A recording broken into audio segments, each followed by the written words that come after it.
Good morning all of you.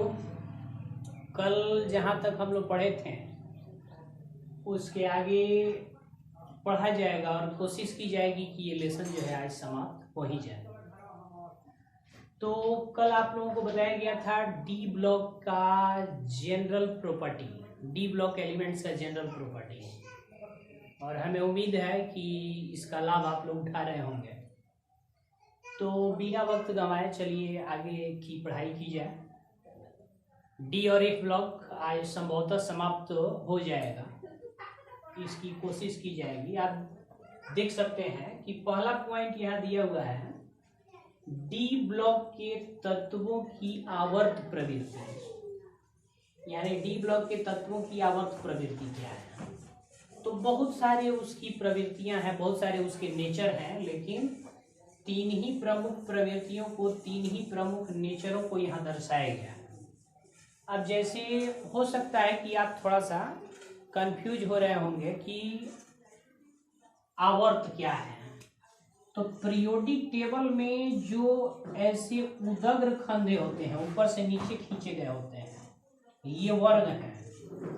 और ठीक इसके अपोजिट जो है, जो ऐसे खंडे होते हैं यानी कि क्षैतिज होते हैं, ये कहलाते हैं आवर्त। जैसे कि ये यहाँ से लेकर के यहाँ तक एक आवर्त है, वैसे ही ये यहाँ से लेकर के यहाँ तक एक आवर्त है। तो डी ब्लॉक के जो आवर्त होते हैं, हालांकि ये तो एग्जाम्पल हमने दिया तो ये एफ ब्लॉक के हैं। डी ब्लॉक के जो आवर्त होते हैं, तो डी ब्लॉक में आपको बताया गया है कि तीन आवर्त हैं, तीन आवर्त होते हैं, 3D, 4D और 5D। तो उनकी प्रवृत्ति क्या है, यही हम लोगों को जानना है। तो यहाँ सबसे पहले दिया है कि 3D यानी डी ब्लॉक का जो पहला है, प्रथम संक्रमण श्रेणी है, 3D है। तो ये 3D संक्रमण श्रेणी में बाएं से दाएं जाने पर परमाणविक यानी कि परमाणविक तथा आयनिक त्रिज्या का मान बढ़ता है। यानी कि 3D श्रेणी में बाएं से दाईं ओर अगर जाया जाए तो एटम का एटॉमिक नंबर या फिर एटॉमिक और आयनिक रेडियस दोनों जो है बढ़ेगा। जैसे आप देख सकते हैं कि अगर 3D में इधर से इधर हम लोग जाएंगे, जैसे मान लीजिए कि 3D है, ये 3D है और इसमें बहुत सारे एलिमेंट्स जो है रखे गए हैं। तो जैसे ही इधर बाईं ओर से दाईं ओर हम लोग प्रस्थान करेंगे, चलेंगे, तो ये जो एलिमेंट्स हैं, इन एलिमेंट्सों का एटॉमिक नंबर जो है बढ़ेगा, इंक्रीज होगा। और एटॉमिक नंबर यानी कि परमाणु संख्या जो बढ़ेगा, तो परमाणु संख्या एटॉमिक नंबर एटम के साइज को बढ़ा देगा। और जब एटम का साइज बढ़ेगा तो उस एटम का जो त्रिज्या होगा, एटम का जो रेडियस होगा, वो रेडियस भी बढ़ जाएगा। जैसे सपोज कीजिए कि ये SC है, तो SC का एटॉमिक नंबर जो है, SC का एटॉमिक नंबर जो होगा वो Zn के तुलना में कम होगा। तो ये रहा, इसका आकार, ये इसका साइज ये रहा, और Zn जो है इसका एटॉमिक नंबर जो है इसके मुकाबले ज्यादा होगा, तो इसका साइज भी क्या होगा, अधिक होगा। अब इसके केंद्र से परिधि के बीच जो है, परिधि को मिला देंगे तो ये प्राप्त होगा R, यानी कि ये रेडियस प्राप्त होगा। यही जो है एटॉमिक रेडियस है। और यहाँ जो है इसका एटॉमिक नंबर कम था तो साइज इसका कम हुआ और इसका रेडियस भी कम हुआ, और इसका एटॉमिक नंबर अधिक है जिसके कारण जो है इसका रेडियस क्या है, R यहाँ ज्यादा है। तो वही दिया हुआ है कि 3D में यानी प्रथम संक्रमण श्रेणी में बाएं से यानी कि इधर से दाहिने की तरफ जाने पर परमाणविक तथा आयनिक दोनों त्रिज्या यानी ये रेडियस जो है क्या होगा, बढ़ते चला जाएगा। तो ये पहला पॉइंट था। दूसरा पॉइंट दिया हुआ है कि 3D में एस सी से जेड की तरफ बढ़ने पर ऋणात्मकता में वृद्धि होती है, यानी इलेक्ट्रोनिगेटिविटी का मान जो है बढ़ता है।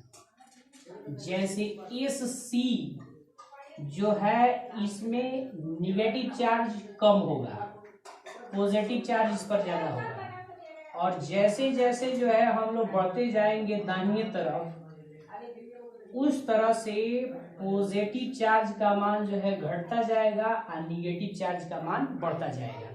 जैसे हम कह सकते हैं कि अगर ये 3D है तो 3D में ये जो SE है इसमें इलेक्ट्रोनिगेटिविटी कम है और इलेक्ट्रोपॉजिटिविटी इसमें ज़्यादा है, लेकिन जैसे ही आगे बढ़ेंगे तो घटते जाएगा, और यहाँ इसमें जो है इलेक्ट्रोनिगेटिव बहुत अधिक होगा और इलेक्ट्रोपॉजिटिविटी बहुत कम होगा इसमें। तो ये स्थिति होगी। इसके बाद से जो है यहाँ तीसरा प्रॉपर्टी दिया हुआ है कि 3D में बाएं से दाएं जाने पर घनत्व का मान जो है बढ़ता है, यानी कि डेंसिटी बढ़ेगा, घनत्व जो है बढ़ेगा, इसका घनत्व बढ़ेगा, यानी इसके वजन में जो है वृद्धि होगी। इसके बाद दिया हुआ है इधर एफ ब्लॉक दिया हुआ है, यानी कि डी ब्लॉक के बारे में जो आवर्त प्रवृत्तियां पढ़नी थी ये खत्म हुई। इसके बाद से दिया हुआ है एफ ब्लॉक, तो एफ ब्लॉक के बारे में हम लोगों को पढ़ना है। तो आप देखे होंगे मॉडर्न पीरियोडिक टेबल में आपने देखे होंगे कि मॉडर्न पीरियोडिक टेबल के बिल्कुल नीचे जो है ऐसे दो आवर्त दिए रहते हैं, ऐसे क्षैतिज जो है ऐसे क्षैतिज दो आवर्त दिए रहते हैं, और इन्हीं आवर्तों को हम लोग डी ब्लॉक एलिमेंट्स करते हैं। यानी कि अगर इसको डिफाइन करना हो, परिभाषित यदि करना हो, तो हम लोग कह सकते हैं कि आधुनिक आवर्त सारणी के नीचे उपस्थित जो आवर्त होते हैं उन आवर्तों को एफ ब्लॉक करते हैं, या उस आवर्त में उपस्थित जो तत्व होते हैं उनको एफ ब्लॉक तत्व कहते हैं या एफ ब्लॉक एलिमेंट्स कहते हैं। अब एफ ब्लॉक जो है, इस एफ ब्लॉक को बांट दिया गया है, आप देख सकते हैं एफ ब्लॉक नामक एलिमेंट्स को बांटा गया है दो भाग में। एक को कहा जाता है शॉर्ट फॉर्म में 4F और दूसरे को कहते हैं हम लोग 5F।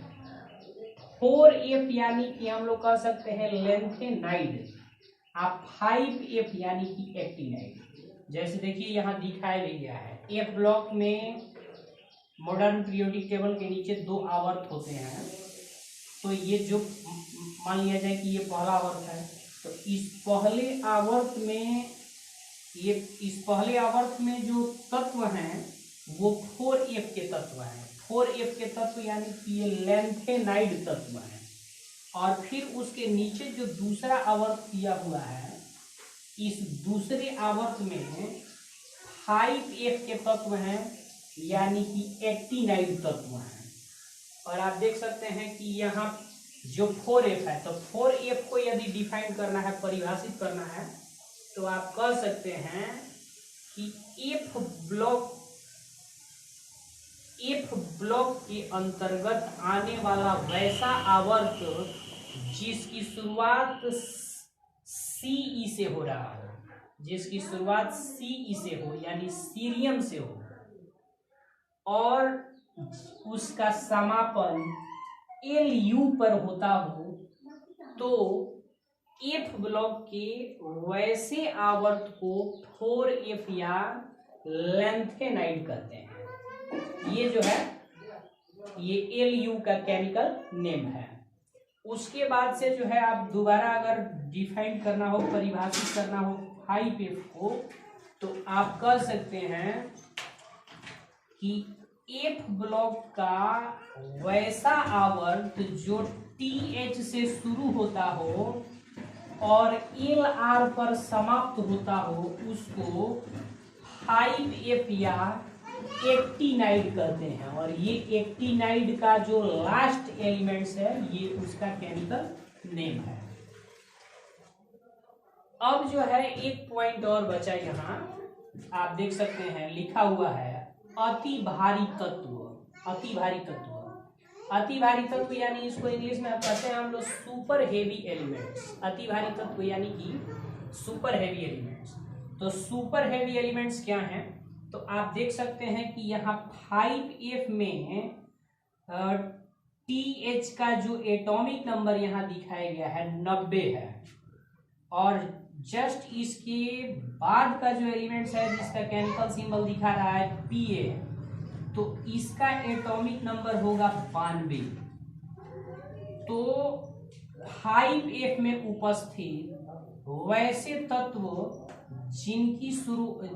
जिनका एटॉमिक नंबर 92 हो, यानी 92 के बाद के जितने भी एलिमेंट्स होंगे इधर, ये सारे एलिमेंट्स जो हैं अति भारी तत्व कहलाते हैं। यानी इसको अगर परिभाषित करना हो तो हम लोग कह सकते हैं कि 5F या F ब्लॉक का वैसा तत्व जो एटॉमिक नंबर 92 से शुरू होता हो और फिर जो है 103 पर जाकर के समाप्त होता हो, उन सभी तत्वों को अति भारी तत्व कहते हैं, यानी कि सुपर हेवी एलिमेंट्स कहते हैं। इस लेसन में मात्र एक पॉइंट और रह गया है, यानी कि 4F और 5F में अंतर। उसके बाद ये लेसन पूर्णतः समाप्त हो जाएगा। अभी आप लोग इसको समझ लिए हों तो नोट्स बना लीजिए और फिर इसको पढ़िए, घर याद रखिए इसे। उम्मीद है कि आप लोग समझ ही गए होंगे और आप लोग प्रतिक्रिया नहीं दे रहे हैं किसी प्रकार की कि समझ में आ रहा है कि नहीं। तो हम चाहेंगे कि जो भी हो प्रतिक्रिया दीजिए। अगर कोई इसमें त्रुटि होगी तो सुधारने की कोशिश की जाएगी, और अगर कोई लाभ नहीं होगा तो बहुत मुश्किल से टाइम निकल पा रहा है। अगर कोई इससे लाभ नहीं होगा तो फिर वीडियो के माध्यम से जो क्लास दी जा रही है इसको बंद किया जाएगा और इंतज़ार किया जाएगा कि कोचिंग शुरू हो, उसके बाद ही पढ़ाई हो। ठीक है, बहुत बहुत धन्यवाद।